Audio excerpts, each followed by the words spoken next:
말씀을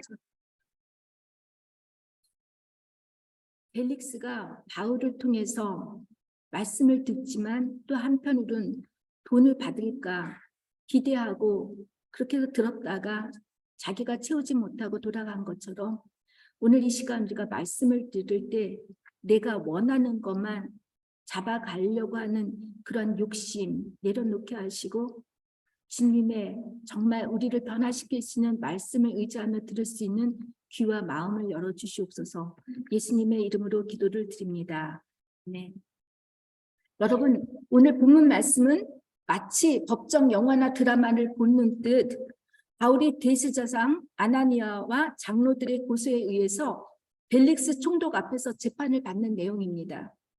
벨릭스는 당시 로마 대제국의 정치적 힘, 막강한 권력을 상징하고 아나니아 대사장은 종교적 최고의 권위와 힘을 상징한다고 할 때 이 두 개의 최고의 권력 앞에서 변호사를 대동하지 않은 바울이 어떻게 재판을 받고 홀로 어떻게 스스로를 변론하는지 여러분과 함께 묵상하면서 혹시 여러분과 제가 세상에서 가장 두려워하며 쉽게 넘어지게 하는 권력과 힘은 무엇인지 이런 권력의 힘과 마주할 때 우리들은 그리스도인으로서 어떤 자세를 취해야 하는지 주님의 음성을 듣고 결단하는 시간이 되기를 축원합니다. 먼저 법정에 등장한 인물은 벨릭스, 아나니아와 그의 변호사인 더둘로, 벨릭스의 유대인 아내 루실라입니다. 여러분, 이들은 소위 세상적인 눈으로 볼 때 모든 부귀 영화를 누리는 특권 계층의 사람들입니다. 벨릭스 총독과 예루살렘의 아나니아 대사장에 대해서는 지난주와 지지난주에 제가 설교할 때 말씀을 드렸기 때문에 여러분 다 알고 계시지만 참석하지 않으신 분들을 위하여 또 기억하지 못하시는 분들을 위하여 다시 짧게 소개를 하자면 벨릭스는 제가 노예 출신이라고 했어요. 로마의 총독까지 올라가서 유대 땅을 다스릴 정도로 이 사람은 권력지향적인 야심가였고 이를 위해서는 자신의 눈에 거슬리는 일이 있으면 가차없이 사람들을 죽이는 아주 잔인한 사람이었고 특별히 이 사람은 돈을 좋아했고 그래서 뇌물을 많이 받는 것 그리고 여자들을 많이 좋아했던 아주 탐욕적인 사람이었다고 합니다. 그는 8년간 유대 총독으로 있을 때 피해 난을 일으킬 정도로 대대적으로 학살을 자행해서 결국은 그 학정의 신물이 난 유대교 지도자들이 로마 황제에게 청원을 구해서 그 로마 황제가 이 사람을 그 자리에 끌어내서 이제 본국으로 소환하게 된 사람입니다. 아나니아 대사장은 귀주리계 출신이라고 했어요. 정통 제사장의 출신이 아니라고 했습니다. 그래서 바울로부터 회칠한 담이라고 욕을 들을 정도로 이 사람은 겉과 속이 아주 전혀 다른 이중적인 인물이었습니다. 요세푸스에 의하면 성격이 난폭하고 사람을 잘 치고 성전에서 낸 11조금을 갈취할 정도로 재물을 좋아한 사람이라고 합니다. 오늘 새로 등장한 인물인 변호사 더둘로 잊어버리지 마시기 바랍니다. 유대인 출신의 로마 시민권을 가진 사람이라고 합니다. 그를 변사, 레토로스라고 하죠. 우린 레토리커, 독일말로 하는데 말을 잘하는 사람이죠. 이렇게 말을 잘할 정도로 그는 뛰어난 언변을 구사할 수 있었고 이 사람은 유대교의 법과 로마법을 설립할 정도로 해박한 지식을 갖춘 사람이라고 합니다. 요즘 말로는 소위 날고 길 정도로 1등급 변호사로 꽤 잘 나가는 비싼 변호사라고 할 수 있겠죠. 마지막으로는 벨릭스의 아내 루실라입니다. 드루실라는 유대인 출신으로서 절세 미인이었다고 합니다. 그녀는 헤롯 아그리파 1세의 막내딸이며 헤롯 대왕의 소녀였습니다. 루실라는 이미 수리아의 작은 본본국 왕이었던 에메사의 아지스 왕과 결혼했던 유부녀였는데 아마 이 여자의 제가 그 비오그래피를 보니까 6살에 이미 계약 결혼을 해서 6살에 이미 어떤 왕과 약혼을 했던 여자였던 거예요. 그리고 19살에 이제 아지스 왕과 결혼을 했는데 유부녀가 결혼을 했다라고 하면 여러분 율법을 어긴 사람이죠. 그리고 그 아지스 왕과 이혼하고 벨릭스 총독의 3번째 아내가 된 여인이었다고 합니다. 여러분, 이 법정에 등장한 인물들의 공통점이 무엇입니까? 권력과 부의 정상에 있는 사람들이죠. 정치적, 종교적, 사회적으로 볼 때 최고의 위치에서 지식이나 물질, 심지어 외모까지도 부족함이 하나도 없을 정도로 모든 것을 다 갖춘 특권 계층의 사람들입니다. 이 사람들의 손가락 하나에 한 사람이 죽어나가는 것, 한 사람이 사는 것 달려 있을 정도로 막강한 힘과 권력을 가진 사람들입니다. 근데 이들은 수단과 방법을 가리지 않고 자기가 갖고 싶어하고 원하는 것을 쟁취하는 욕심과 욕망, 탐욕을 가진 사람들이라고 할 수 있겠죠. 그런데 여러분, 이 사람들을 어떻게 보시죠? 이 사람들 부럽습니까? 여러분, 이들이 부럽지 않은데 왜 우리들은 이런 사람처럼 되려고 최고의 정성으로 올라가려고만 할까요? 여러분들의 자녀들이 다 성공해서 자신의 속한 곳에 최고의 정상이 되기를 바라지 않습니까? 제가 여러 번 설교에서도 언급했지만 우리들은 기도할 때 다행히도 감사하게 우리 교회는 그 기도를 안 하는데 머리가 될지언정 꼬리가 되지 말게 해달라는 기도를 자주 합니다. 물론 꼬리가 된다는 것이 어떤 의미를 내포하고 있는지 다 알고 있어요. 우리들의 자녀들이 각 분야마다 영향을 미칠 수 있는 우두머리 자리에 올라가서 선한 영향을 미친다면 그보다 더 좋은 것은 없다고 생각합니다. 여러분 7, 80년대 우리 부모들은 교육만이 계층을 이동시킬 수 있다고 해서 자식들의 교육을 위해 헌신하고 희생했던 부모들입니다. 때문에 한때는 최고의 학문과 연구를 상징하는 대학의 상아탑을 우리는 우골탑이라고 불렀습니다. 저가 학교 다닐 때는 우골탑이라고 했어요. 자녀를 대학에 입학하기 보내기 위해서 소를 팔아야 하는 그 가난한 부모의 땀과 피를 상징한다고 해서 우리가 우골탑이라고 불렀던 것이죠. 여러분 6.25 전쟁 이후 폐허가 된 그야말로 세계에서 가장 가난한 나라였던 우리나라가 지금 세계 197개 국가 중에서 경제적으로 22대에 올 수 있었던 것은 분명 부모의 교육에 대한 열정과 사랑 그리고 희생 때문이라는 것에는 의심할 여지가 없습니다. 지금도 대한민국의 부모님들이 원하는 것은 우리 자녀가 최고 인류 대학에 들어가는 것이고 아마 그 바람은 앞으로도 변함이 없을 것 같아요. 대한민국의 부모들은. 여러분 더들로 변호사를 보세요. 그렇게 자신의 분야에 탁월하고 똑똑하고 언변이 훌륭한 사람이 지금 누구를 변호하고 있습니까? 아나니아 대사장의 욕심을 채우고 악을 도모하는 데 쓰이고 있습니다. 한마디로 돈의 권력에 자신의 양심을 판 사람입니다. 성공 지향적, 출세 지향적인 전형적인 모습이죠. 저는 이 더들로 변호사를 보면서 요즘 대한민국의 정치를 보게 됩니다. 사회 전반적인 분야에서 볼 때 얼마나 민낯이 드러나고 있는지 모르겠습니다. 특별히 대한민국의 판검사 변호사들을 보십시오. 모두는 다 아니지만 많은 사람들이 더들로와 같은 사람이 있습니다. 인류 대학들이 나와서 정말 중립적이어야 할 법조인들이 어떤 정치적 이념이나 색깔에 편중되어서 권력의 눈치를 보고 그들에게 허용한 사법권을 이용해서 증거를 은멸하고 은닉하고 허위 조작을 하고 날조하지 않고 있으니까. 여러분 교육이 출세 성공 지향주의가 되다 보니까 수단과 방법을 가리지 않고 더 많은 욕심과 욕망의 배고픔을 채우려고 하고 있습니다. 저희 교회는 젊은 어머님들이 참 많습니다. 여러분 제발 주님의 이름으로 부탁을 드립니다. 우리 아이들을 양육할 때 절대로 출세 성공주의가 아니기를 부탁드립니다. 주님의 모델인 섬김의 아이들로 가르쳐 주셨으면 합니다. 우리 아이들이 섬긴다고 해서 누구의 을로 살라라는 것이 전혀 아닙니다. 여러분 선한 영향을 미칠 수 있는 곳에 주님이 직접 보여주시고 가르쳐 주신 섬김의 모델로 삶으로 보여줄 때 세상은 하나님이 원하시는 그런 나라로 변할 수 있습니다. 여러분 그렇기 때문에 여러분 아이들에게 우리 아이들에게 공부해라 뭐해라 이렇게 하지 않으셨으면 좋겠습니다. 말씀대로만 살게 되면 우리 아이들은 자기가 원하는 것, 하나님이 원하시는 곳에 아이들을 하나님이 다 배치해서 그곳에 선한 영향을 미칠 수 있도록 하나님께서 만들어주시는 것을 믿으니까 절대로 우리 아이들에게 스트레스를 주는 그런 부모님이 되시지 않기를 주님의 이름으로 부탁드립니다. 자녀 교육은 부모님의 평소의 삶의 자세이고 태도예요.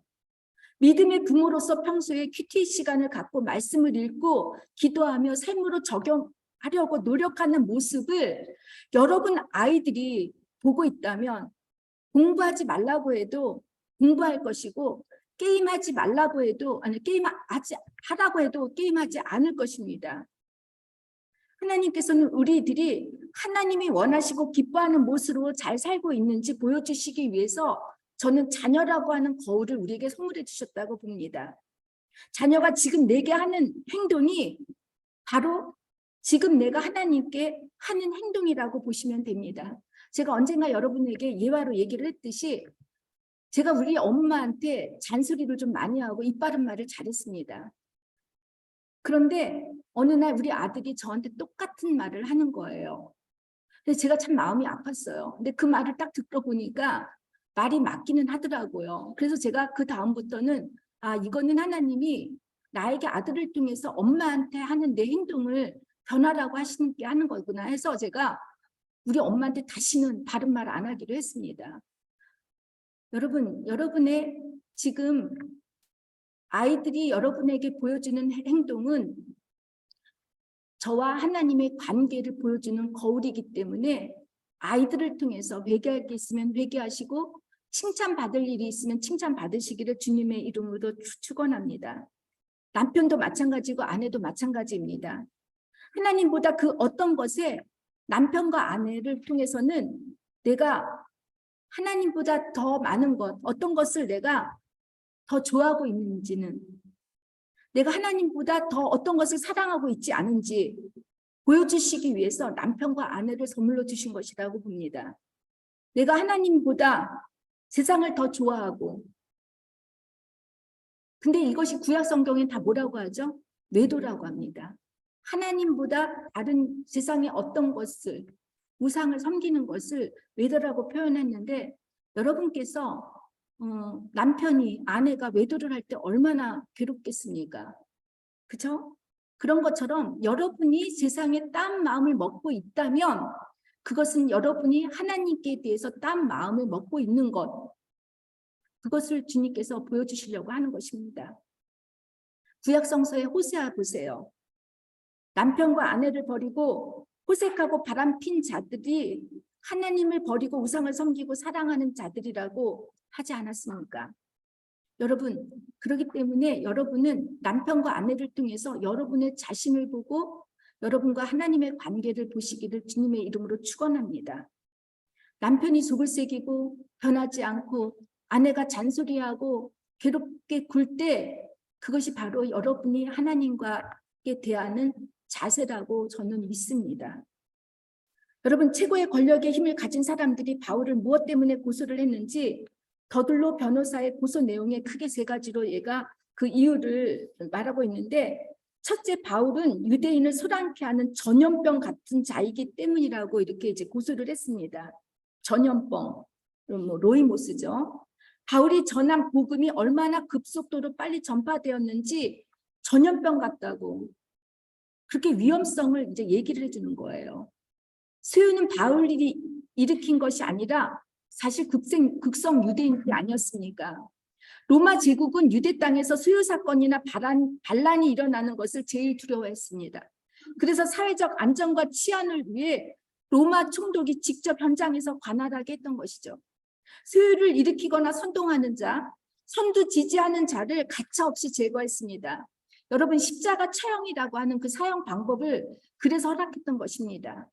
십자가에 달린 저 사람을 보고 너희도 나한테 로마 제국인 우리한테 반란을 일으키면 저렇게 죽을 것이라는 그렇게 하기 위해서 십자가 사형, 잔인한 사형 방법을 허락했던 것입니다.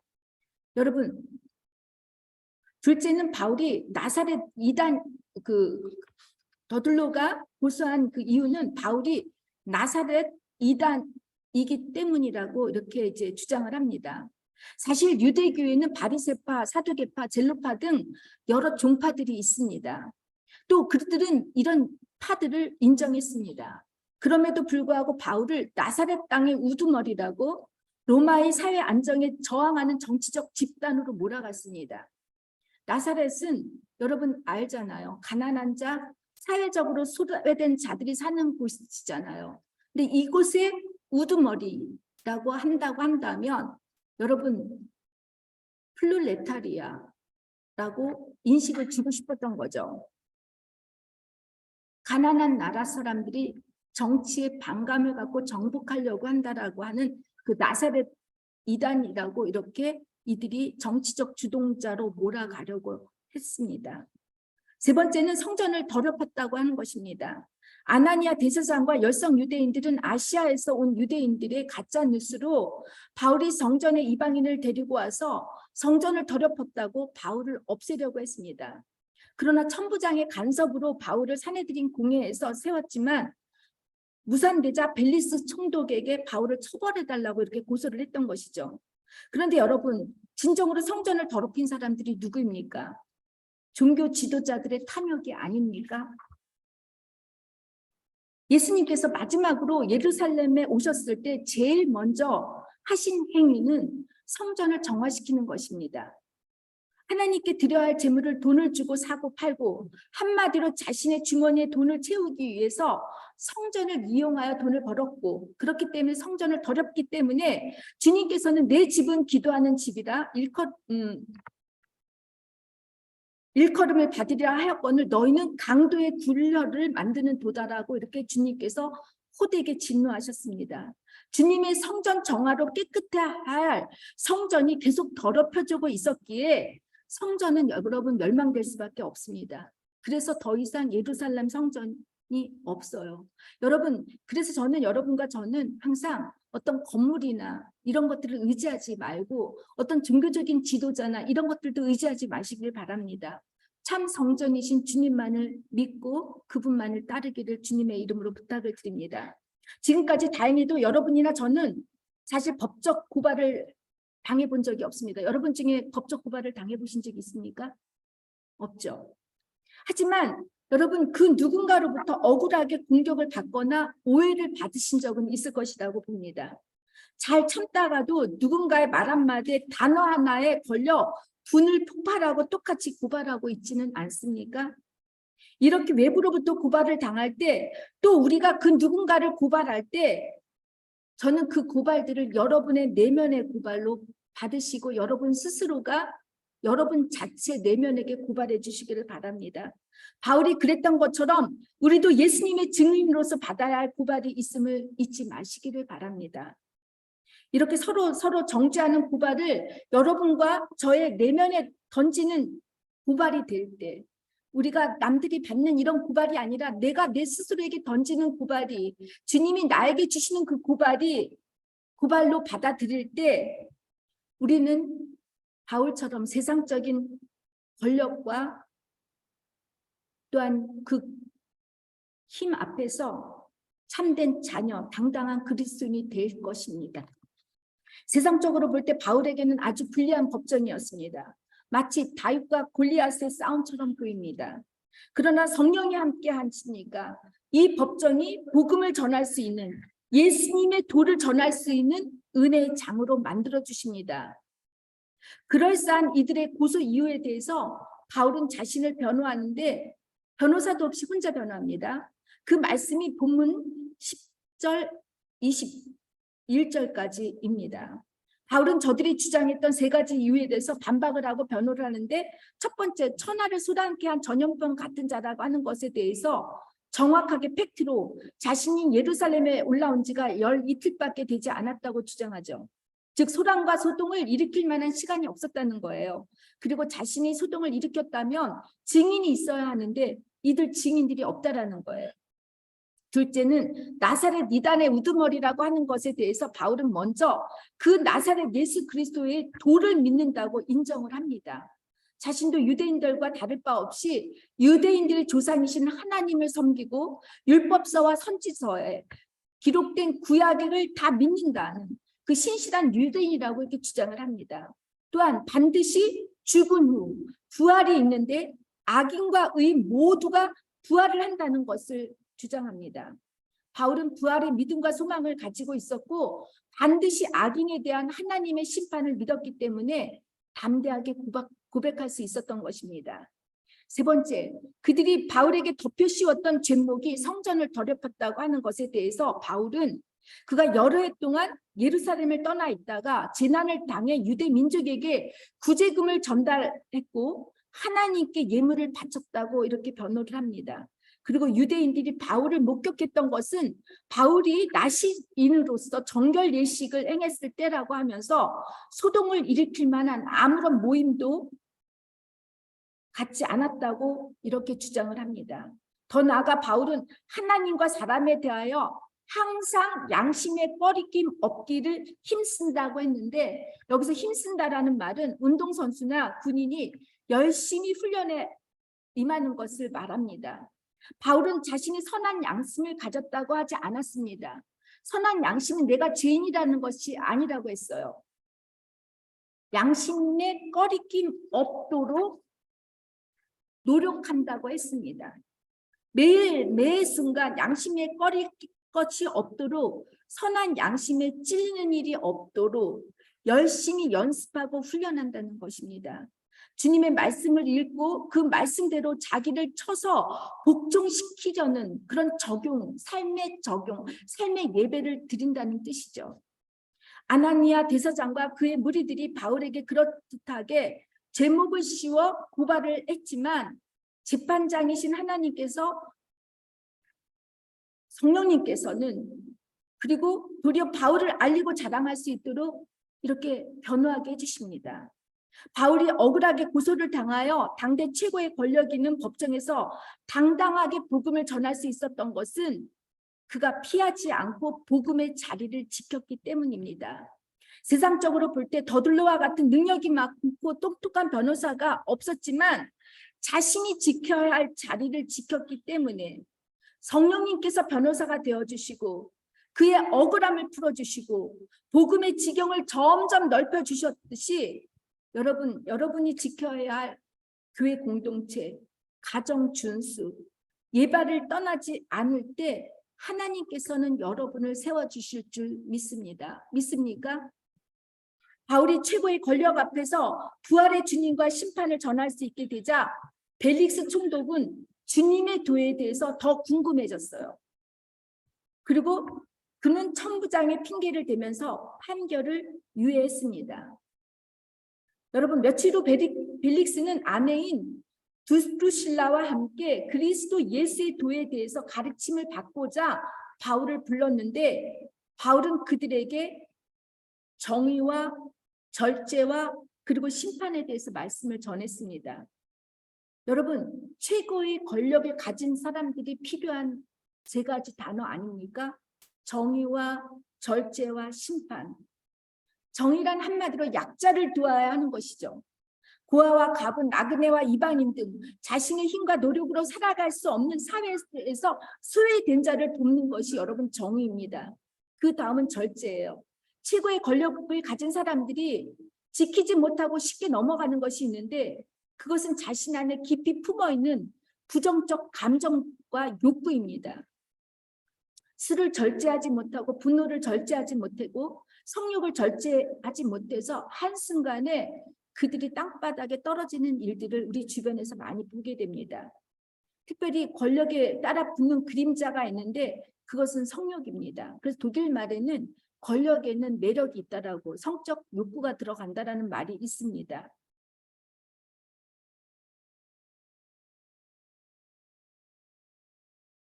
그런데 이 권력과 성욕이 짝을 잇게 되면 반드시 성적 이탈을 하게 됩니다. 그래서 권력을 가진 남자나 여자들이 이런 성적 이탈을 통해 이탈하는 경우가 되게 많은데 그 이유를 보니까 그들이 긴장하고 있다는 거예요. 자신들이 갖고 있는 그 권력의 힘을 놓지 않기 위해서 날마다 긴장하고 있기 때문에 우리가 배설을 하게 되면 그 배설의 기쁨을 얻듯이 이들 또한 배설을 하기를 원한다라는 거예요. 그러기 위해서는 자신의 성욕을 배출하려고 다른 여자들을, 다른 남자들을 품게 된다라는 거죠. 여러분, 성령의 가장 9가지 열매 중에서 가장 마지막 열매가 뭔지 아십니까? 절제입니다. 모든 은사를 받고 신앙생활을 잘한다고 해도 이 절제를 잘하지 못한다면 내가 쌓아놓은 그 8가지의 은사들이 다 도루묵이 되고 물거품이 될 수 있다는 거예요.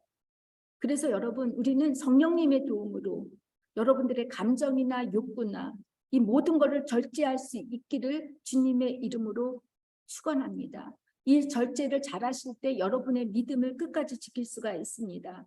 여러분, 마지막은 심판입니다.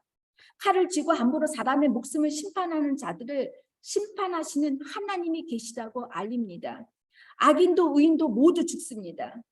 근데 이 둘이 공통점은 죽은 후에 심판을 받는다고 하니까 벨릭스와 드루실라는 두려워했다고 합니다. 마음이 찔렸다는 것이죠. 거기까지만입니다. 여기가 너무 좋사오니까 어떻게 죽음 이유를 생각하고 싶겠습니까? 벨릭스는 바울에게 지금은 그만하고 나가라고, 시간이 되면 다시 그대를 부르겠다고 합니다. 여러분, 이 둘은 마지막 말씀을 들을 기회를, 회개할 기회를 놓치고 맙니다.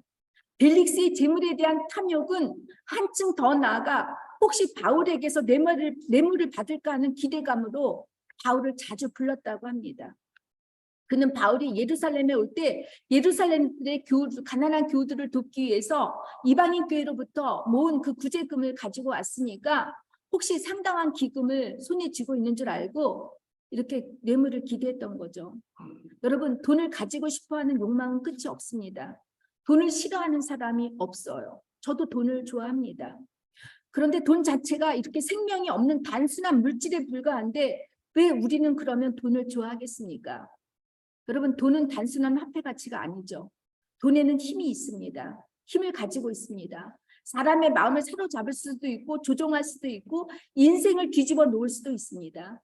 심지어 사람의 성격이나 성향까지도 바꿔놓을 수 있는 게 돈이라는 거예요. 그래서 사람들은 돈을 좋아한다는 것이죠. 아주 가난한 사람들은 여러분, 돈의 맛을 알지 못하기 때문에 자신들의 필요한 만큼의 돈에 만족합니다. 제가 어저께 케냐에서 우리 동료가 거기서 사역했던 그 사진들과 어제 베네피츠 콘서트가 있어서 제가 거기를 가서 그 케냐 사람들을, 그 어려운 사람들을 봤는데 정말 집 하나가 없어서 그렇게 어려워하고 이들이 하루에 1.1유로 50센트가 있으면 충분히 잘 산다라는 거예요. 그 모습을 보면서 참 얼굴들이 웃으면서 얘기를 하고 노래를 그렇게 열심히 부르는 걸 보면서 야, 우리는 다 갖고 이렇게 편안하게 사는데 정작 더 돈을 가지려고 하고 더 부자가 되려고 하는구나 하는 그런 생각을 가졌습니다. 여러분, 돈을 좋아하고 의지하는 사람들에게는 반드시 돈이 주인의 행세까지 합니다. 그래서 여러분의 주인이 돈이 되어서는 안 돼요. 돈을 의지해서는 절대로 안 됩니다. 히브리서 기자는 13장 5절에 돈이 여러분의 삶을 다스리지 않도록 가진 것에 만족하라고 하십니다. 벨릭스나 두루실라처럼 돈을 좋아하는 사람들은 죄를 회개하는 것이 쉽지 않아요. 그들은 말씀을 들을 때도 회개보다는 복에 대한 말씀을 좋아하고 위로받기만을 좋아합니다. 자기가 듣고 싶은 말만 듣기를 원합니다. 여러분이 만일 돈 때문에 죄를 짓고 회개할 기회를 놓치고 그래서 심판을 받게 될 거라는 것에 여러분 두려워하고 제발 돈 때문에 죄를 짓지 않기를 주님의 이름으로 부탁드립니다. 부부의 이혼율에 돈 문제, 경제적인 문제가 많이 좌우를 한다고 하는데 부부싸움 중에 돈 때문에 싸우는 일이 많은데 이것처럼 제일 어리석은 일은 없는 것 같아요. 여러분, 돈 때문에 여러분이 하나님 앞에 심판을 받는다라는 것은 이거는 있어서는 안 됩니다. 돈을 좋아하지만 돈을 다스리는 자가 되기를 주님의 이름으로 축원합니다. 믿습니까? 벨릭스는 자신의 후임자인 보르기오 베스도가 오기까지 유대인의 환심을 사기 위하여 바울을 2년 동안 감옥에 가뒀습니다. 저는 바울의 그 감옥 동안에 이 벨릭스가 그에게 친구를 방문할 수 있도록 이렇게 자유를 허용해 준 것에 대해서 제가 웃음이 났습니다. 아, 바울이 이렇게 해서 쉴 수 있겠구나. 여러분, 감옥 같은 세상에서 자유할 수 있는 게 뭐죠? 혹시 여러분들의 마음이 감옥과 같은 때가 있습니까? 여러분이 어떻게 하면 자유를 얻을 수 있겠습니까? 바울은 감옥에 있는 동안에 누구를 원망하거나 불평하지 않고 억울해하지 않았습니다. 도리어 그는 도리어 갇혀있는 감옥에서 복음을 전하니까 정말 진정한 자유를 누리는 사람이 되었습니다. 복음을 전하는 자유가 여러분 진정한 최고의 자유입니다. 정말 여러분들이 자유를 얻기를 원하신다면 여러분 복음을 전하세요. 저도 가만히 보면은 제가 힘이 들어도 제 마음에는 지금 미칠 것 같이 힘든데도 불구하고 제가 복음을 전할 때 제가 갖고 있는 힘든 것이 줄어드는 것을 경험하게 돼요. 왜냐하면 전하는 입술에 성령님이 함께 하시기 때문입니다.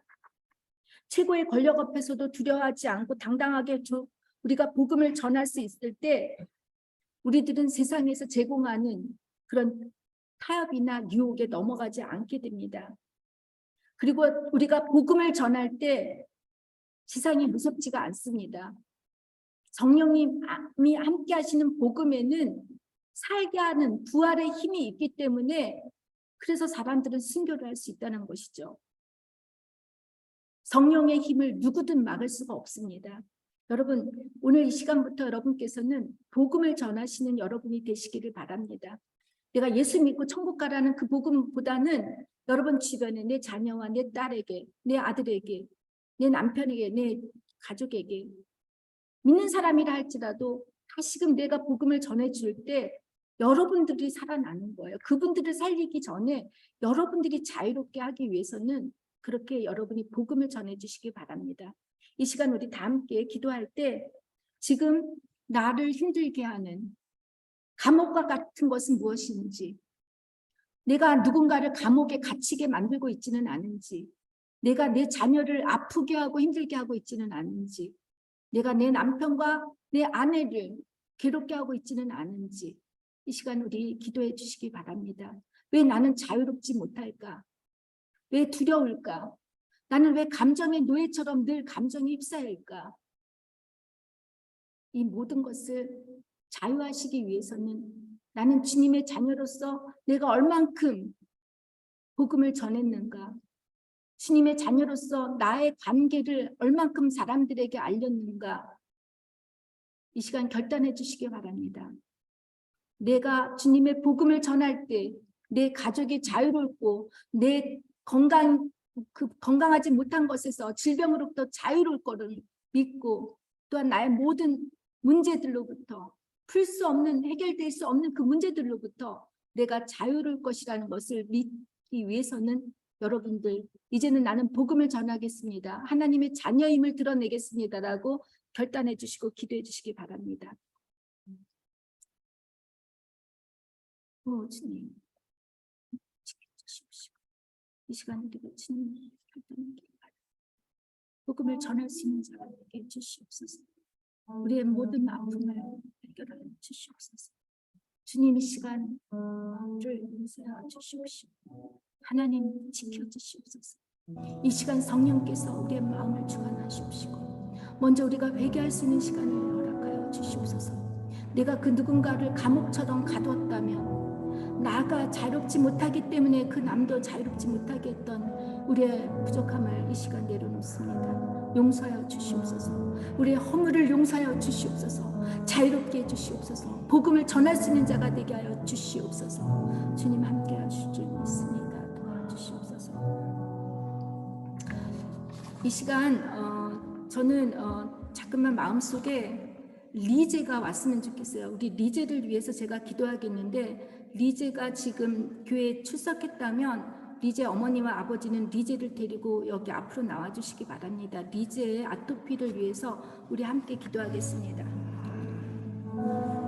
여러분, 우리 리제 아토피가 너무 심하다고 하니까 리제 아토피가 나을 수 있도록 그 부모님들이 깨닫고 기도할 수 있도록, 이 가족이 다시 회복될 수 있도록 여러분이 함께 기도해 주시기 바랍니다. 주님, 부족한 종이 시간 리제의 손을 얹고 기도를 하려고 합니다. 하나님, 저는 아무것도 할 수 없습니다. 주님께서 이 시간 보여주시옵소서. 당신의 놀라운 역사가 이곳에 일어날 수 있다는 걸 보여주시옵소서.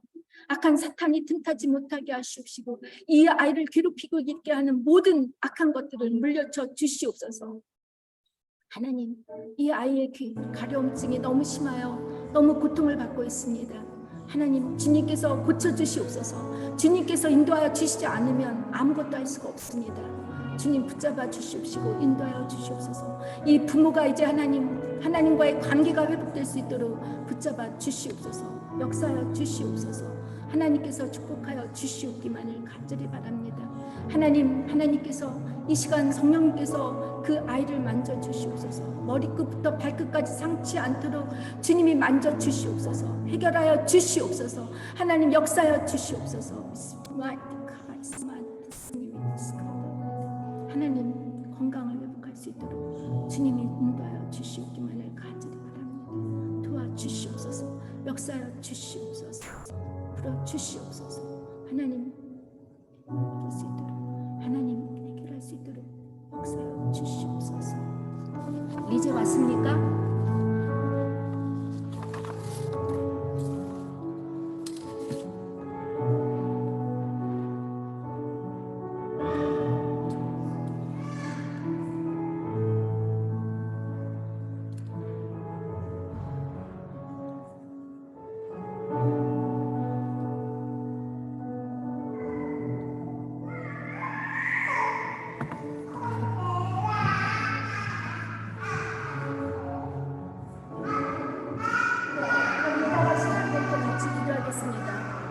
자, 여러분, 제가 아이를 울렸네요. 자, 여러분, 우리 이따가 리제를 위해서 같이 기도해 주시기 바랍니다.